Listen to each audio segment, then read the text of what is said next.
சீமானோடு நாங்க நிக்கிறோம், சீமானுக்காக நிற்கல. அப்ப எதுக்காக நிக்கிறோம்? சீமானோடு நிக்கிறோம், சீமானுக்காக நிக்கல. இவங்க என்ன பண்ணுவாங்க, திராவிடங்க அந்த தலைவனுக்காக நிக்கிறோம். அவங்க எங்களுக்கு அந்த குடும்பம் தான் சரிப்பட்டு வரும். ஏப்பா உன் குடும்பம் கூட சரிப்பட்டு வராதாப்பா, இப்படி இருக்கு. அப்ப யாருக்காக நிக்கணும்? சீமானுக்காக நிக்க கூடாது. சீமான் சுமந்து நிக்கிற தேசிய விடுதலை உரிமை பாதுகாப்பு என்ற நோக்கத்துக்காக நிக்கணும். இங்க தனி மனிதர்கள் வருவார்கள், போய்விடுவார்கள். தலைவன் இருப்பான், போவான்.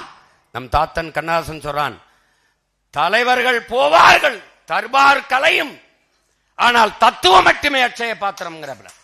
தலைவன் வருவான் போவான், தர்பார் அதிகாரம் இருக்கும் போகும், ஆனால் தத்துவம் மட்டும்தான் நிலையானது.